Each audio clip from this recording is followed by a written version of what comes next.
ውድ ቻናላችን ቤተሰቦች እንኳን ወደ ቻናላችን በደህና መጣችሁ። ትናንትና ቀን 11 ሰዓት ላይ በጀመረው የእንግሊዝ ፕሪሚየር ሊግ 34ኛ ሳምንት መርሃ ግብር ሊቨርፑል ክሪስታል ፓላስን 3-1 በሆነ ውጤት ማሸነፍ ችሏል። ከጨዋታው በኋላም አሰልጣኝ አርነ ስሎት፣ አንዲ ሮበርትሰን እንደዚሁም እናንተም የሰጣችሁት አስቴት አለ።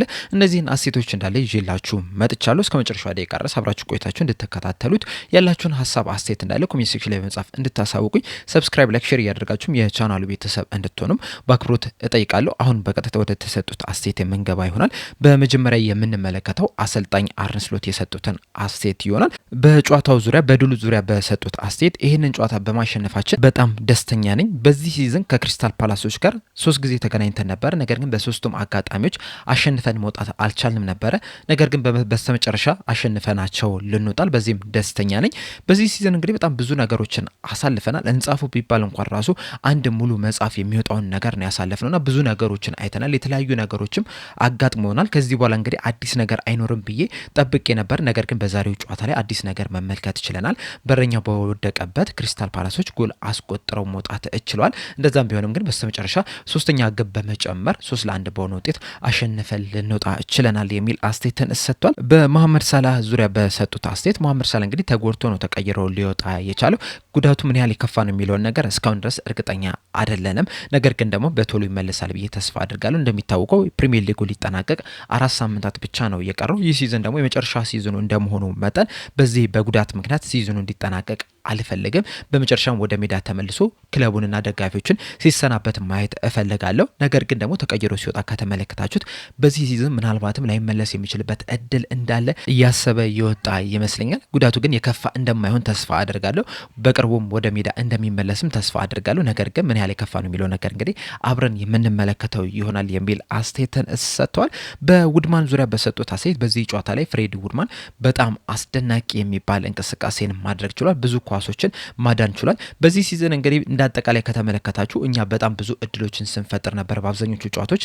ነገር ግን ደግሞ ተጋጣሚ ቡድኖች ባገኙት አንድ አጋጣሚ ሁላ ጎሎችን ሲያስቆጥሩ መመልከት ችለናል። በዚህ ጨዋታ ላይ ግን ያንን ነገር አይደለም የተመለከትነው። ፍሬዲ ውድማን በጣም ብዙ ኳሶችን ሲያደን ተመልክተናል። በተለይ በዚህ ጨዋታ ላይ ትልቁ ሞመንት የነበረው ሁለተኛውን ጎል ያስቆጠርንበት አጋጣሚ ነው። የተቆጠረበትን መንገድ ከተመለከታችሁም ፍሬዲ ውድማን ያዳናት ኳስ ነች። በካውንተር አታክ ሄደው አንዲ ሮበርትሰን ጥሩ የሚባል ግብ ማስቆጠር የቻለውና ፍሬዲ ውድማን በጣም አስደናቂ የሚባል እንቅስቃሴን ማድረግ ችሏል። የመጀመሪያ የፕሪሚየር ሊግ ጨዋታውን ነበረ መጀመር የቻለው። እንደዛም ቢሆንም ግን በጣም ድንቅ የሚባል እንቅስቃሴን በዚህ ጨዋታ ላይ አስመልክቶናል የሚል አስቴትን ሰጥቷል። ክሪስታል ፓላሶች ባስቆጠሯት ግብ ዙሪያ በሰጡት አስቴት ሙኔዝ ጎሏን ስላስቆጠራት ያን ያህል የማወቅሰው ነገር የለም። ምክንያቱም አብዛኞቹን ተጫዋቾች ይህንን ተመሳሳይ እድል ብሰጧቸው ጎል ለማስቆጠር ነው ጥረት የሚያደርጉት። በእርግጥ አንዳንድ ተጫዋቾች አሉ በዚህ ሰዓት ኳሱን ወይም ጨዋታውን ሊያቆሙ የሚችሉ፣ ነገር ግን አብዛኞቹ ግን ጎል ለማስቆጠር ነው ጥረት የሚያደርጉትና ሙኔዝም ያንን በማድረግ ያን ያህል ወቀሳ አላቀርበበትም። እንዲሁም የኔ ጥያቄ የነበረው ከሱ በበለጠ ለምንድን ነው ጨዋታው ያልቆመው የሚለው ነው። በእርግጥ ዳኞች በዚህ ሰዓት ላይ የሚፈቀድላቸው የጭንቅላት ጉዳት ከሆነ ብቻ ነው። ነገር ግን ደግሞ አንዳንድ ተጫዋቾች የጭንቅላት ጉዳት ሳይደርስባቸው ራሱ ሌላ ቦታ ተመተው ራሱ ጭንቅላታቸውን ይዛሉ። ከዛ በኋላ ዳኞቹ ያንን ጨዋታ ሲያስቆሙ መመልከት ይችላል። ነገር ግን ደግሞ ይህ ነገር እኛ ላይ እየሰራ አይደለም የሚገኘው። ለምሳሌ ከማንቸስተር ዩናይትድ ጋር ያደረግነውን ጨዋታ ከተመለከታችሁት በጨዋታው ማለት በተለይ ማንቸስተር ዩናይትድ የመጀመሪያውን ጎል በሚያስቆጥሩበት ሂደት ላይ አሌክስ ማካሊስተር የጭንቅላት ጉዳት አጋጥሞት መሬት ላይ ወድቆ ነበረ። ነገር ግን በዛ ሰዓት ዳኛ የነበሩት ማይክል ኦሊቨር ጨዋታውን አስቀጠሉት። ያቺ ኳስ ደግሞ ወደ ግብነት ልትቀየር ትችላለች።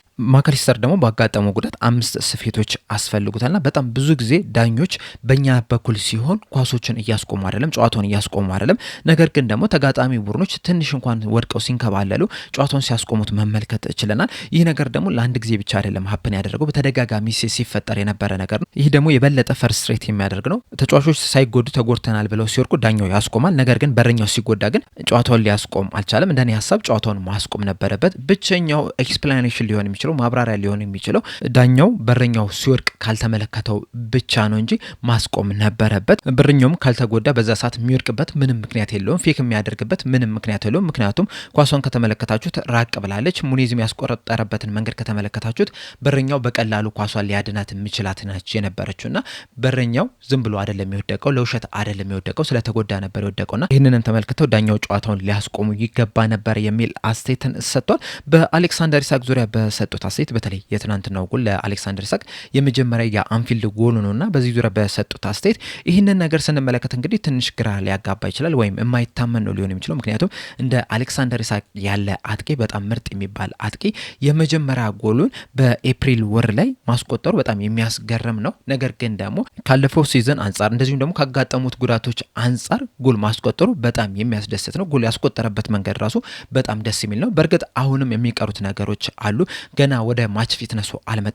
እንደዛም ቢሆንም ግን ጎሉን ማስቆጠሩ በጣም ያስደስታል የሚል አስተያየታቸውን ሰጥ በመቀጠልም ምናልባት አንዲ ሮበርትሰን በሊቨርፑል ሊቆይ የሚችልበት እድል አለው ተብሎ ተጠይቀው ነበር። በዚህ ዙሪያ በሰጡት አስተያየት አንዲ ሮበርትሰን በዚህ ጨዋታ ላይ በጣም ጥሩ የሚባል እንቅስቃሴን ማድረግ ይችላል፣ ጎልም ማስቆጠር ይችላል። ይህም ደግሞ በጣም ደስ የሚል ነው። በተለይ በአንፊልድ በደጋፊዎቹ ፊት ጎል ማስቆጠሩ በጣም የሚያስደስት ነገር ነው። ነገር ግን ደግሞ ኮንትራቱን ያራዘማሉ በሊቨርፑል ይቆያሉ የሚለው ነገር አሁን የምንነጋገርበት ጊዜ አይደለም። ቀኑ ሲደርስ የምናወራው ነገር ነው የሚሆነው።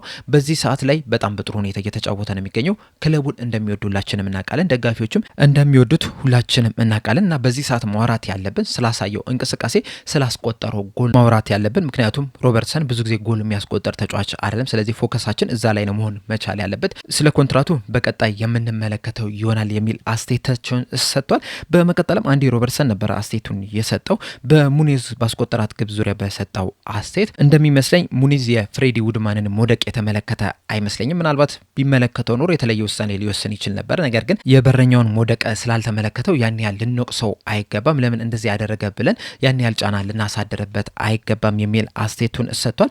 በፍሬዲ ውድማን ባሳየው እንቅስቃሴ ዙሪያ በሰጠው አስተያየት ደግሞ ፍሬዲ ውድማን በጣም ድንቅ የሚባል ምሽትን ማሳለፍ ችሏል። በእርግጥ ጎበዝ ግብ ጠባቂ እንደሆነ ሁላችንም እናውቃለን። በተለይ ደግሞ በልምምድ ወቅት ላይ ምን ያህል ጎበዝ ግብ ጠባቂ እንደሆነ በተደጋጋሚ የተመለከትነው ነገር ነው። ተጫዋቾችም እናውቃለን። እንደዚሁም ደግሞ የአሰልጣኝ አባላትም የዚህን ተጫዋች ብቃት ሁላችንም እናውቃለን። ያንንም ብቃቱን ደግሞ በዚህ ጨዋታ ላይ በደንብ ያስመለከተም ይመስለኛል የሚል አስተያየቱን ሰጥቷል።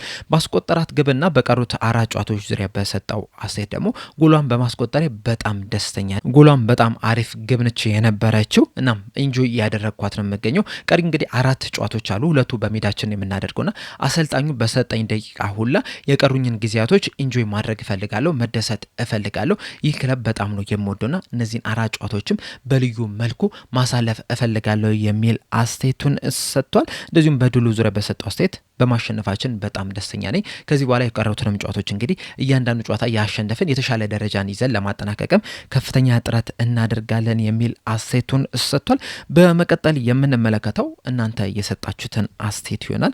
ግሩም ታምሩ በሰጠው አስተያየት ስንጀምር፣ ሰላም በውጤቱ ብደሰትም እንደኔ ከሆነ ዛሬ ከዚህ በፊት ማድረግ የማንችለውን አደረገን እንጂ ከባድ ነገር ነበረ የገጠመን። እነሱም ያገኙትን እድል አልተጠቀሙበትም እንጂ ውጤቱ ሊቀየር የሚችልበት ቻንስ ነበረው። እንደኔ ከርትስ ጆንስም ጥሩ ነበረ፣ ግን ለምን ማካሊስተር አላረፈም? ፍሪምፖንግ በማካሊስተር ገብቶ ከርትስ ጆንስ ወደ መሀል ቢገባ ጥሩ ነበረ ብዬ አስባለሁ። ሮበርትሰንም ቀድሞ በመግባቱ ጥሩ ነው። አሁንም ቅያሬው አስቸጋሪ ነው። ብቻ 100% አሁን እርግጠኛ ነኝ ቻምፒዮንስ ሊግ እንደምንገባ የሚል አስተያየቱን ሰጥቷል። ፍጹም ካሳ በሰጠው አስተያየት ደስ ብሎኛል። እናም ዛሬ በስሎት ደስተኛ ነበርኩኝ። ድሉ የሚገባን ነበረ፣ ውድማንም ይችላል የሚል አስተያየቱን ሰጥቷል። ኃይሌ በሰጠው አስተያየት ኮዲ ጋክፖ ቤንች መቀመጥ አለበት እላለሁ። አባካኝ ነበረ፣ ነገር ግን በረኛው ውድማን ጥሩ ነበረ እና ማካሊስተርም ጥሩ ስራ ሰርቷል። አሌክሳንደር ኢሳቅም ጎል በማስቆጠሩ በጣም ደስተኛ ነኝ። ግን ውድማን ተጎድቶ እጁን ባነሳ ሰዓት ለምን ዳኛው እንዳላስቆመው ግራ ገብቶኛል። የገባችሁ ካሉ እስቲ አስረዱኝ። ነገር ግን ሊቨርፑል ፓላስን በመበቀሉ ደስ ብሎኛል። ሮበርትሰን 2 ዓመት ኮንትራት ሊሰጠው ይገባል። ከርትስ ጆንስም ማን ኦፍ ዘ ማች ነው በዛሬው ጨዋታ ላይ የሚል አስተያየትን ሰጥቷል። እዚህ ላይ የኃይሌን ጥያቄ ለመመለስ ዳኛው ጨዋታውን ያላስቆመበት ምክንያት ቢኖር ምንድን ነው? ዳኞች ጨዋታውን ሊያስቆሙ የሚችሉት በመጀመሪያ ደረጃ የጭንቅላት ጉዳት ካጋጠመ ብቻ ነው። ምናልባት ተጫዋቾች በጣም ከፍተኛ የሚባል ጉዳት ካጋጠማቸው ጨዋታውን ሊያስቆሙ ይችላሉ እንጂ በአመዛኙ ጨዋታ ሊያስቆሙ የሚችሉበት ብቸኛው ምክንያት የጭንቅላት ጉዳት ነው። ውድማን ደግሞ የጭንቅላት ጉዳት አይደለም የሚያጋጠመው። በዛም ምክንያት ዳኛው ጨዋታውን ሊያስቆሙ አልቻሉም። ተጋጣሚ ቡድኖች በራሳቸው ፈቃድ ጨዋታውን ሊያስቆሙ ይችሉ ነበር እንጂ ተገደው ጨዋታውን አቁሙ የሚባልበት ምንም አይነት ምክንያት የለም። ለዛም ነው ዳኛው ያላስቆመው።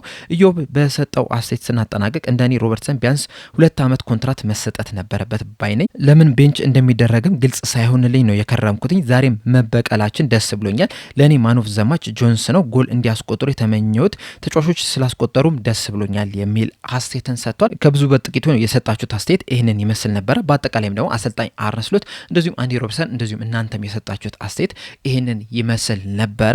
በዚህ በተሰጡት አስተያየት ዙሪያ ያላችሁን ሀሳብ አስተያየት እንዳለ ኮሜንት ሴክሽን ላይ በመጻፍ አሳውቁኝ። ለአሁን ግን እኔ እዚህ ላይ አበቃው። እስከ መጨረሻ ደቂቃ ድረስ ስለተከታተላችሁኝ ከልብ አመሰግናለሁ። በቀጣይ በሌላ እስከምንገናኝ ድረስ ሰብስክራይብ፣ ላይክ፣ ሼር ማድረግ እንዳትረሱ። ቸር ያቆየን።